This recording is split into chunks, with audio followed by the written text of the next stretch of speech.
Well, hello, Dr. Jack. Welcome to the show.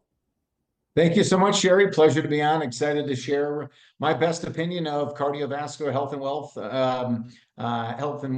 The cardiovascular disease #1 killer worldwide. So it's a big passion of mine to get this information out there. So thank you again. Thank you so much for being here. And I think the first thing I shared with you as soon as I saw you on camera was like this energy and this vitality that comes off of you. So there's clearly something here that we need to pay attention to. So I know you're talking about eating well and thinking well and moving well, and I can't wait to get into all of that conversation. And I think first we have to start with your story because you are a board certified cardiologist and you're also anti-statin drugs. And so I know that you have a different approach. I know that you are not conforming with what the standard care of, let's say, heart conditions and certain diseases are that you would normally see in your practice. And so I'm super curious, first and foremost, how did you come to this space where you've developed your own methodology and how you now help treat your patients? Yeah, thank you so much. So I'm a board certified cardiologist like my father before me. My father was a DO. He was a cardiologist, and I wanted to be just like him. I like to say I was born into it. In fact, when I was in utero in my mother's womb, I'm listening to my father talk to my mom or talk to his colleagues about cardiovascular disease. So I grew up amongst that, and I couldn't wait to follow in his footsteps. And that's exactly what I did. I went to 4 years of medical training, 3 years of internal medicine, 3 years of cardiology. I was the chief fellow of my cardiology graduating class. And then I would accept a position in the largest cardiovascular group in the state of Arizona as a hospital-based cardiologist, where I would be for 10 years. So my life was absolutely taking off professionally, financially, and unfortunately for my father, he was getting sick. He was getting sick. He was dying of a rare Parkinson's-like illness called progressive supranuclear palsy, PSP. So we take him to the Mayo Clinic, and the Mayo Clinic they say, we have no idea why your father is sick and dying. We've got no treatment for your father. And they say he'll be dead within 3 years on average. Wow. And simultaneously and serendipitously, I met this 29-year-old chiropractor, and she tells me all the reasons why my father is sick and dying: the food he eats, the lifestyle that he leads, so on and so forth. And everything she said made total sense. I saw the sickness in my father. I saw the sickness in the hospitals. And she ultimately told me, she said, you need to change. You Hmm. need to change personally, or you will wind up like him. You need to change professionally if you really want to help people, which is why you became a doctor. Wow. And she said, you need to become a DC. And I said, wait a second, you want me to become a DC, doctor of chiropractic? And she said, no, DC, doctor of cause. You Oh. have to find the cause of why people get sick. And that is what I did. I would very soon after marry this woman. We would have 4 beautiful children, all born at home, no chemicals, no anything ever put into them. We eat all organic food. We have a very healthy lifestyle. I hope it keeps me as vibrant as possible. And again, I appreciate your commentary. I am 53 years young. I feel absolutely fantastic. But listen, the first 35 years of my life were pretty rough, and it puts a strain, puts a damage. But I've got young children, I got a beautiful wife. I want to stay young and vital with vitality, clarity, longevity, and that's what we're all about at Natural Heart Doctor. Wow, so beautiful. Thank you for sharing and so much to unpack there. And I think what I'm first curious about is what were you doing back then that needed to be changed? So you said, I wasn't eating this way. I was told I need to change how I eat. And so I would imagine your future wife, was she already eating this way and that was the influence that was placed on you? It was like such an epiphany moment when I met her. And, Sherry, she just unloaded all this stuff, on me on our first date. She's like, your profession is a sham. Your pharmaceuticals are killing people. The surgeries are worthless, everything you do. And I like to say, like, I listened to her, number one, because she's smoking hot. And number two, because I saw the sickness in my father and all around me. But she tells the story so well that on our first date, actually, when I picked her up, I had a can of Diet Mountain Dew Mm. in the cup holder of my car, and that's the way that it was. And I was I'm a Chicago guy, so deep dish pizza, Italian beef sandwiches, hot dogs. I drank way too much alcohol. I would never say alcohol ever really interfered, in my life and doing what I was doing. But again, just these living apart from nature. And it's something, unfortunately, that we, embarrassingly enough, do not learn in our medical training. We don't learn about what foods to eat, what foods not to eat. We don't learn about movement, physical activity, except for go be active, go run on the treadmill for 30 minutes a day for 6 days a week, we just don't learn about the cause of sickness. We learn labels. Right. You've got PSP, you've got Parkinson's, you've got cancer, you've got dementia, you've got high blood pressure, AFib, you've got all these different labels. We're so good with the labels, but we've got no clue about cause. So kind of, circling back and ending it, with the statin thing, is like people develop coronary artery disease, not because of a statin deficiency. They develop it because of violations of eat well, live well, think well. Therefore, the answer is to fix the eat well, live well, think well. That's the only strategy. That's Mother Nature. That's how we were created in the image of God. That's how we are here. And you know what, Sherry, it's common sense stuff. It's so common sense, Right. but it's just the medical doctors are brainwashed into thinking a certain way. And it's unfortunate because billions of people Right. are suffering because of it. Right, right. Yeah, there's so many rabbit holes that we can definitely get into. And I have so many questions also about your methodology. But just coming back to what you said, and you're right, it is super simple. Everything I know you're going to share is super simple. And I think what gets complicated is the execution because of all the information that we get from society, but also the consistency that we're able to actually commit to. And so let's just rewind back again. And I just want to get into your mindset because I'm super curious. I also come from a line of doctors. My parents were doctors. My brother's a doctor. And so they, I notice, have a very particular mindset around diseases, around the body in general, around medication. And so here, yes, you met this amazing woman who maybe showed you or shed a new light, let's say, on a different way to approach health. But why were you so receptive to it? Why were you personally so open to that? I would like to say that it was because of my father's sickness. And I would like to say that I've always had some inkling about, diet. Back in 2000, when I was a cardiology fellow, I went to the American College of Cardiology meetings, the biggest cardiology meeting in the world. And up on stage was the late Robert Atkins versus Dean Ornish. So Mm. one guy is a high fat, low carb guy. The other guy was a low fat, high carb guy. And I saw those two go at it and they hated each other. They absolutely hated each other. But I walked out of there. I'm like, wow, this guy Atkins really seems to make sense to me. Now, of course, there were many people who would have walked out of there and been fans of Ornish, but he spoke to me. The universe spoke to me as far as what the truth and what reality would be. But I never really followed up on that whatsoever. Again, I'm a single guy living in Chicago. Then I'm a single guy living out in Arizona, just living that kind of lifestyle. And then when I meet, Dr. Heather and started reading different books. I would read Nutrition and Physical Degeneration by Weston A. Price. I would read anthropology, paleontology literature and say, this hunter-gatherer lifestyle thing, this ancestral way of eating, it doesn't matter what science says or not really. And science, of course, the word is absolutely mutilated at this point in 2024.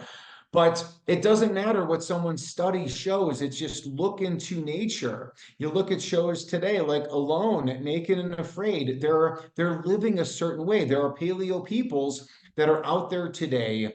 And in any case, a lot of that stuff just clicked for me, for me to make that epiphany change. And it was exciting. I was also, I don't even want to say I was an amateur athlete. Like I was not, I was, I would play beach volleyball and I would do triathlons and I ran a couple marathons and always liked to be active in the gym.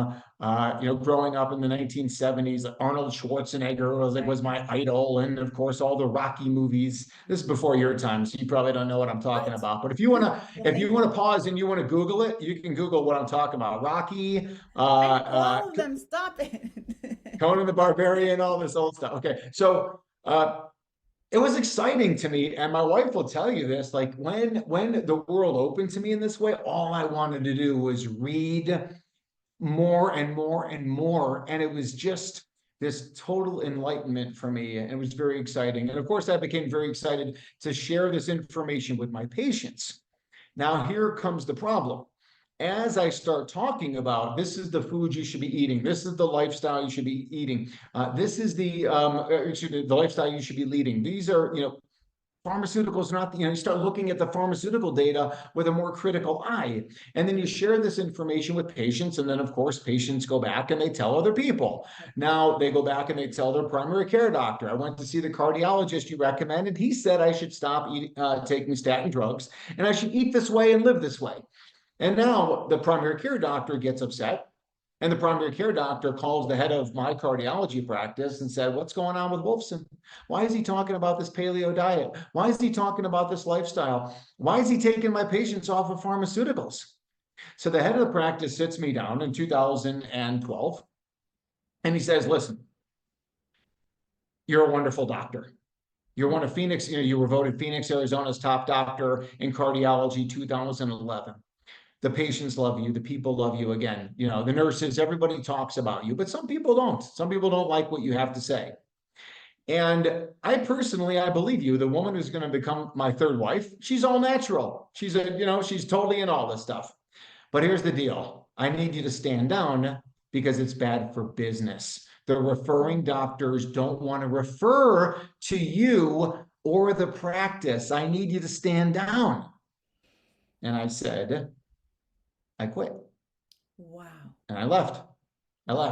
And I left a job, not because I'm bragging, of course, but to talk about the waste and how much American cardiologists make. I left $1 million plus year job. Guaranteed money, no stress whatsoever. Yeah, I mean, stress with patients and, medicine and I mean, acutely ill people, of which there is stress. I'm not diminishing that. But the security of all that, I said, I'm done. And it's been 11 years and I've never looked back 1 second. Wow. Wow. So this just in itself speaks so much of your integrity and just how authentic you are as a person and what you believe in.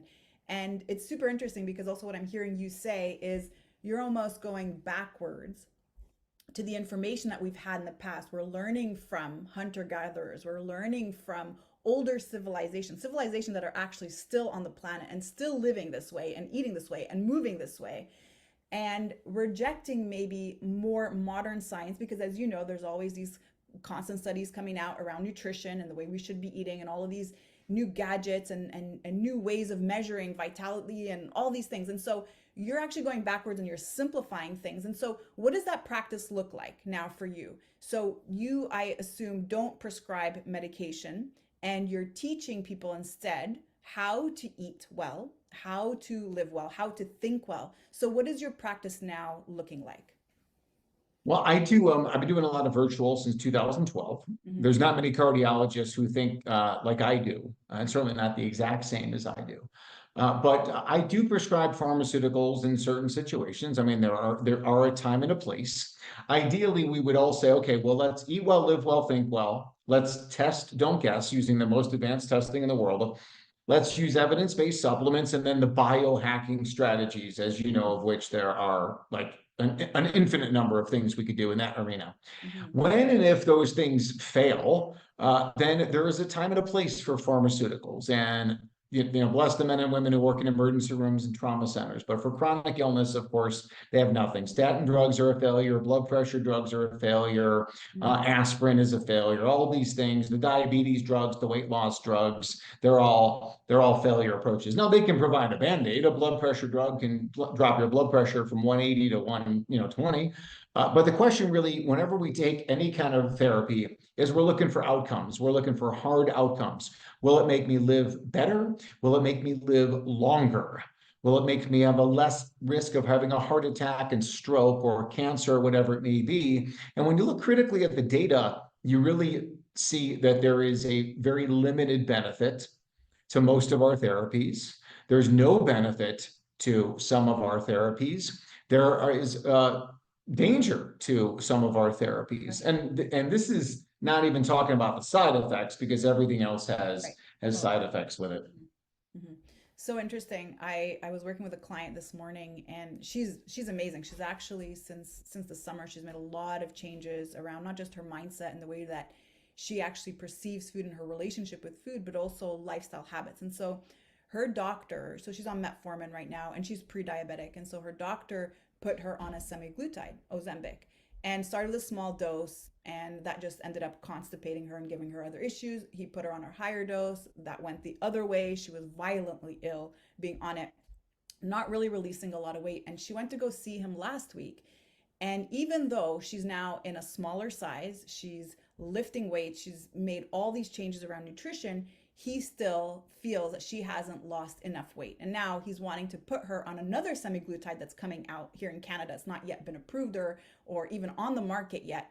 And I'm just like, what is going on here? What is going on? And why are we pushing these medications on people who are actually making sustainable changes in their lifestyle? And why can't we just be patient to see what the outcome is, considering this has been, what, 4, 5, 6 months that she's made these changes and already seeing progress? So what is maybe your take on that? What is your perspective?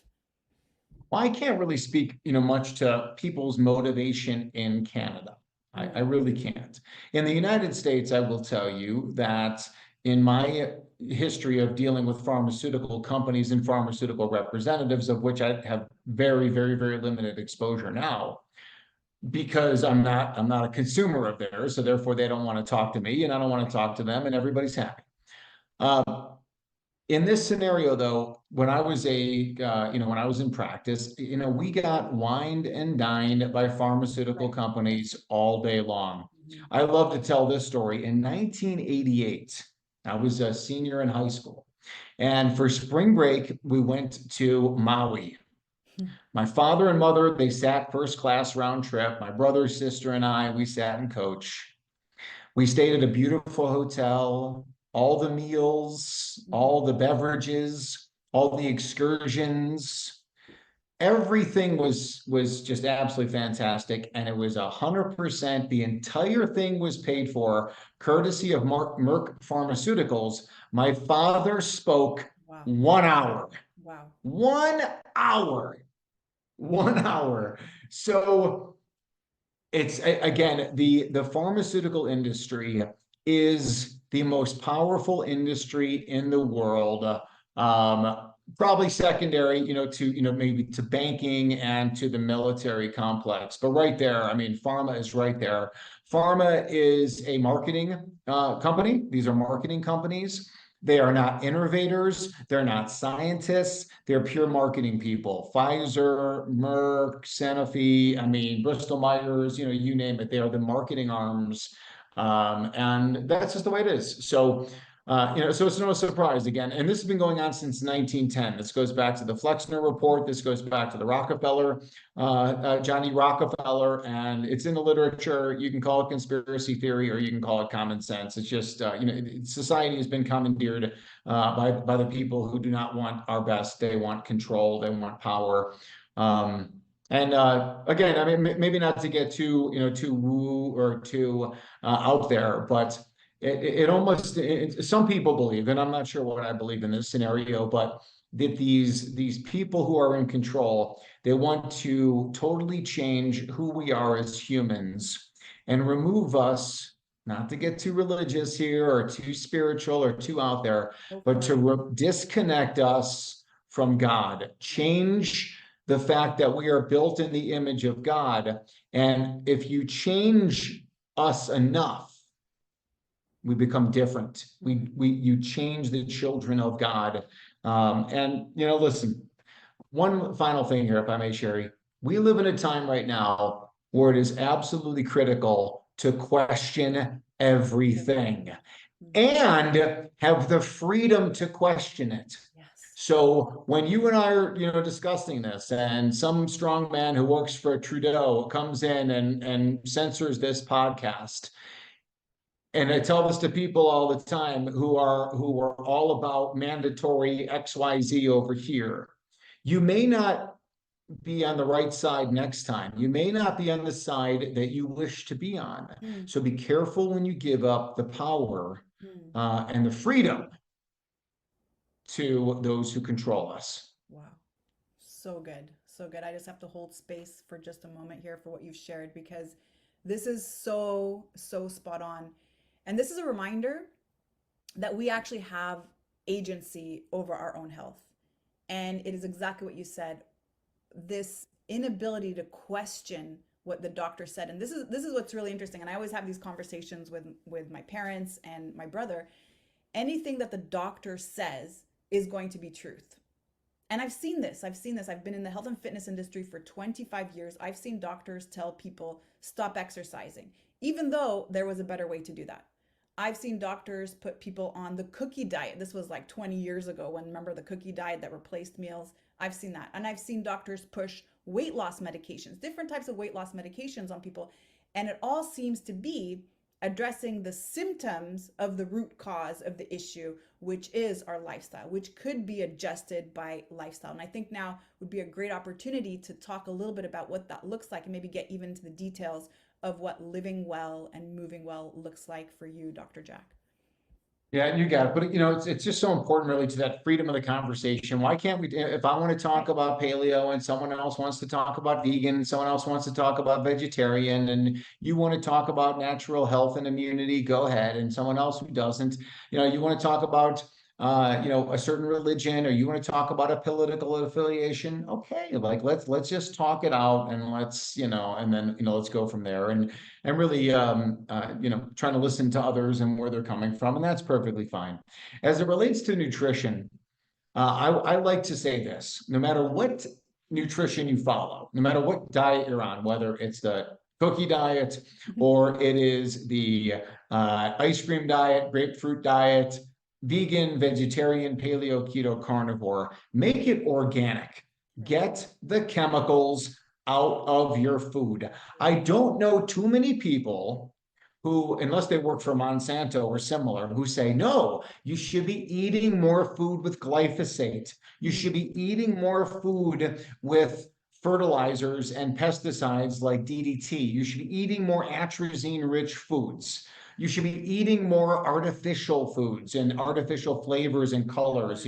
Sure, that's what it is. It turns out your energy is low because you are deficient in aspartame, right? I mean, like that's what it is. So can we all agree to eat organic food? And I don't have to tell you, so many people pay lip service to this. You're based up in Canada. When I was up there speaking in Montreal, I find the organic restaurant. I find the place that is farm to table. I'm the guy who opens up a can of sardines on the airplane. Right. Oh, No, sounds and nobody familiar. likes that guy. Nobody likes that guy. Yeah. I'm that guy. My wife is that guy. My kids are that guy. And we impact so many people negatively or positively Yeah. by doing these things. They see my little girls, our little girls, ages 6 and 3, and Oh. they're eating avocados on the plane. They're having a hard-boiled egg on the plane. They got like their little seaweed snacks, Mm. that they eat. They got the cut up apples. And we turn down, of course, all airplane food. So let's just start with that. With going organic and really doing it to the next level. Hashtag no excuses. And Non-conforming as well. I hear you say. yeah, Yeah. Hmm.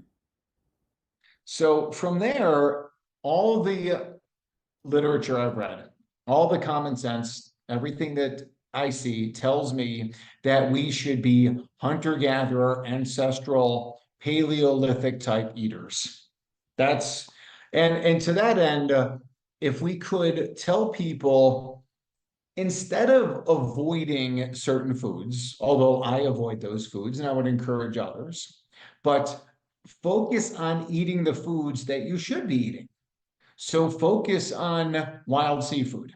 Say Hmm. to yourself, on a daily basis, I'm going to try and eat some seafood. Now, that could be sardines, it could be anchovies, it could be wild salmon, it could be clams, oyster, shrimp, lobster, crab. It could be a supplement. It could be salmon roe, wild Pacific salmon roe inside of a capsule. But getting that into your diet. People with the highest levels of omega-3 from seafood have the lowest risk of everything. Mm-hmm. Mm-hmm. It's just the way that it is. Mm-hmm. So if we can eat a lot of seafood, and then the next thing, of course, is nose to tail animals. And my favorite in that realm is and our bison, American grass-fed, grass-finished bison, just a spectacular, majestic animal. If you've spent time around them, I was on a bison kill a few months ago with my boys. We slaughtered the bison. We were with members of the Lakota tribe. We blessed the animal. We butchered the animal right there. We passed around the heart and passed around the liver and passed around the testicles and did the whole thing and just ate it all raw. So if we can do those Wait, can you things, say that last part one more time? You did what? You ate it all what? we ate all of the organs raw, Wow. raw, Okay. like our ancestors did. Mm-hmm. So if we can, again, if we can put some of that into, hey, let's focus on, if we focus on what to eat, then a lot of the foods we shouldn't eat should start to get diminished. Me personally, I'm always gluten-free. Mm-hmm. I think gluten from wheat, barley, and rye, it's not necessary for health and wellness. It's something that I was exposed to for the first 35 years. I don't eat it. It doesn't serve me any purpose. I do believe there are many negative health ramifications from it. Mm-hmm. The other thing is that we, from a sugar standpoint, I don't eat any processed sugar. I will eat raw honey and I will eat fruit. Right. So I'm not trying to deprive myself of having sugar. I don't think that that's realistic. I don't drink alcohol anymore. You know, I have a fair amount of, you know, green leafy vegetables, and we do some starchy carbs and stuff like that. But from a sugar standpoint, and there's really some amazing recipes. There's a lot of companies, as you know, that put together raw honey type products. Right. So that's how I roll with that. And I think it's the best way. I think it works for my patients. I think it works for me. I love the concept of intermittent fasting. We drink super clean water. We add minerals to our water. I drink Pellegrino water. I am a coffee fan. In fact, I created my own company for coffee Hmm. because a lot of cardiology patients, a lot of heart patients were told not to drink coffee when the doctor, right? The doctor says, don't drink coffee, but then the doctor goes back in the lounge and has coffee out of a styrofoam cup, you know, that's like 4 hours old out of the coffee pot and some poison coffee. So we talk about all the cardiovascular benefits of coffee, which is in the literature.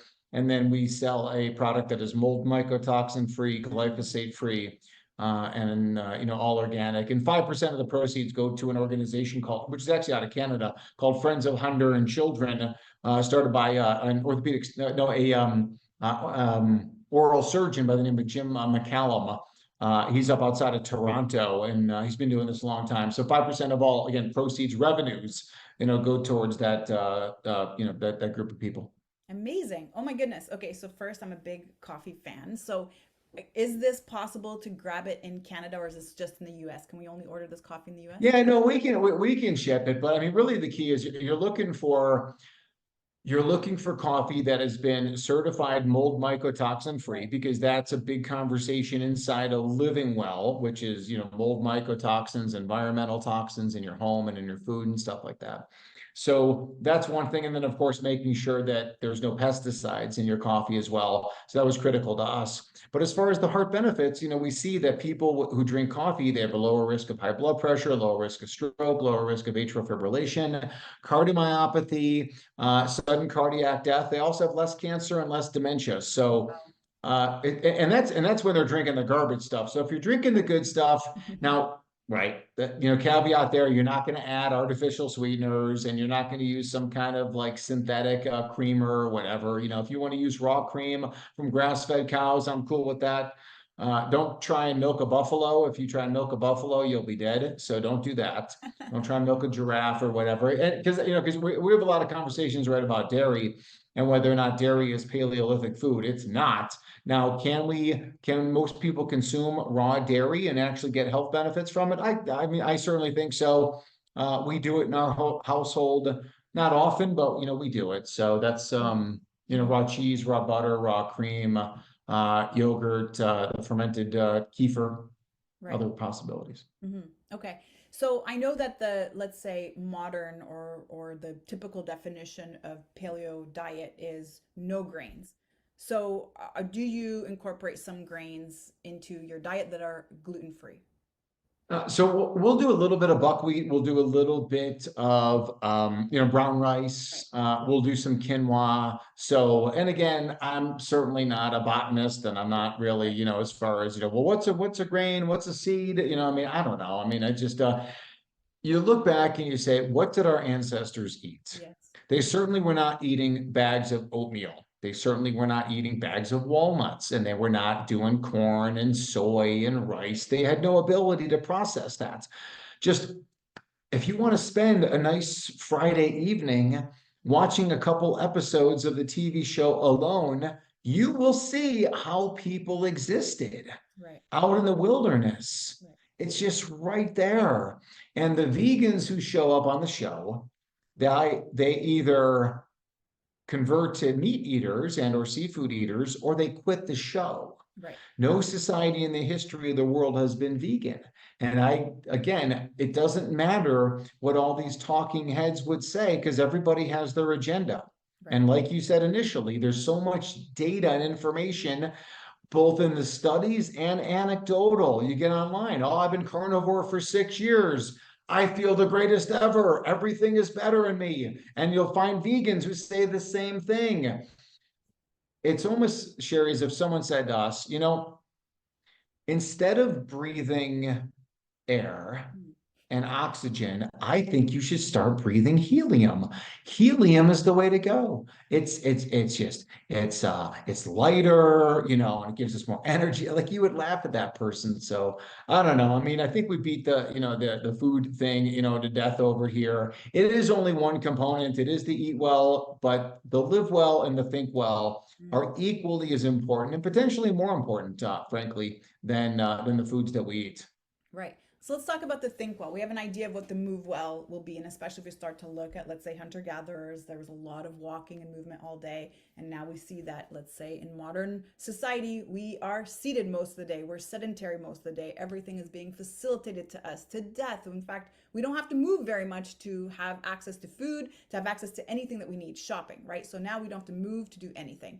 So what about the think well? And it's super interesting that you've added think well with move well and eat well as well.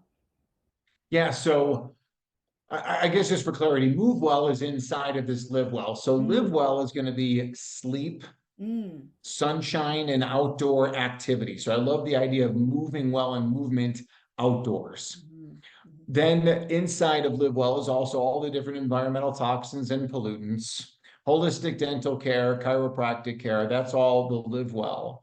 And then when it relates to thinking well, this is critically important, because I've talked to so many people over the years, and 40,000 patient visits. And when someone's had a heart attack or a stroke or heart failure, I ask them, what precipitated this? What was going on with you right beforehand? And invariably, there was a stressful situation that was occurring. In fact, so much so, there are medical diagnoses. For example, there's one called Takotsubo cardiomyopathy, which is the broken heart syndrome that is more common in middle-aged women. Mm, These women, they suffer an acutely stressful event.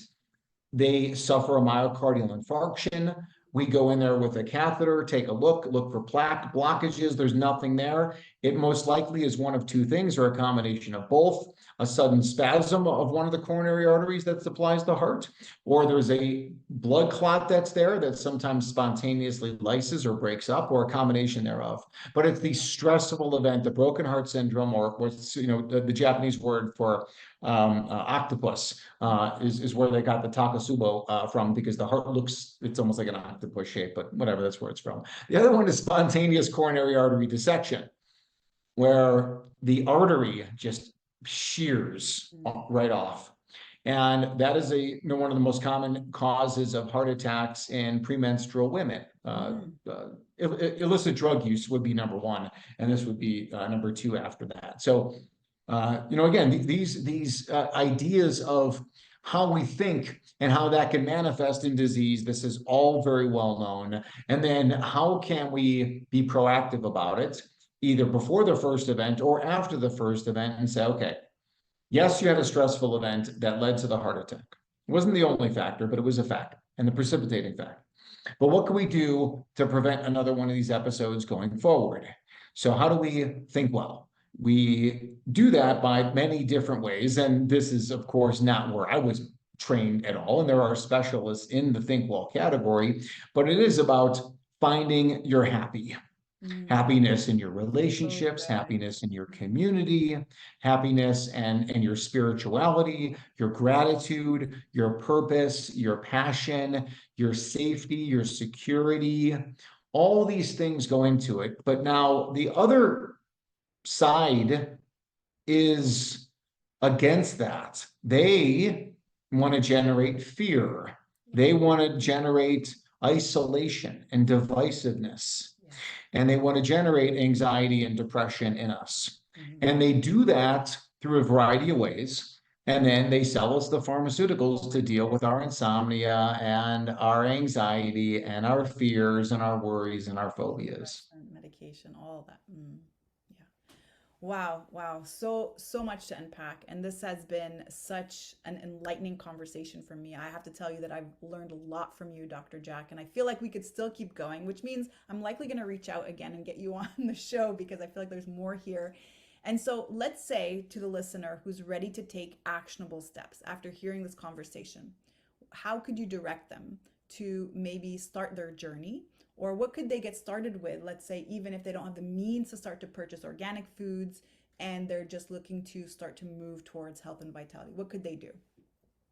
Well, number one is getting more sleep. Sleep deprivation is one of the most, cruel things that you could do to someone. That's how they torture prisoners of war and stuff like that, right? So sleep, getting better sleep. Our ancestors went to sleep with the sun down. They awoke before the sunrise, watched the sunrise, watched the sunset, spent all day in the sun. Our skin is a solar panel. So that's free strategy. It doesn't matter if you live in Canada or you live in the Caribbean. The more you get your solar panel outside into the natural light, your eyeballs, right, are solar panels, and that's all free. The movement aspect is free. You have to join a gym. You can go outside and walk. You can, jog. You can hike. That's all free. You can invest in a bicycle or a stand-up paddleboard or a kayak, or you can garden. You can do all different kind of things. You can pick up a rock and throw it over there like our ancestors did, you can do all those things. And I think those are pretty easy steps for people to do. So go to sleep a little bit earlier, get outside a little more often, plan those walks, whether it's morning, noon, or in the afternoon. I think those are good strategies to start at. And then, I do want to take an opportunity to say these environmental toxins, the toxins from living in a sick home or a sick building, whether that's volatile organic compounds, VOCs, or it is the carbon monoxide from natural gas and things like that, or it is mold mycotoxins and bacterial toxins from water damage. I just want to throw that out there because that is just critical information that people need to know. Wow, so good. This is amazing. You're absolutely incredible, and I'm so honored to have you share your Thank you. insight with us today. And so, if someone wanted to reach out to you or learn more from you, where could they go to do that? Go to my website, naturalheartdoctor.com, and check it out. Lots of information, lots of free information on there. We got courses, we got doctors. Listen, cardiovascular disease, #1 killer worldwide. We're the home of the 100-year heart. Prevent, treat, reverse disease while getting people off of pharmaceuticals. And if we got a really good statin paper on there as well about the dangers of statin drugs and the lack of benefit. I'm about to go into a high blood pressure course that starts coming up pretty soon. I've got that information as well. And high blood pressure is not a problem in and of itself. It's a sign that you have a problem that you better fix. Wow, amazing. Thank you so much again, Dr. Jack. Thank you, Sherry.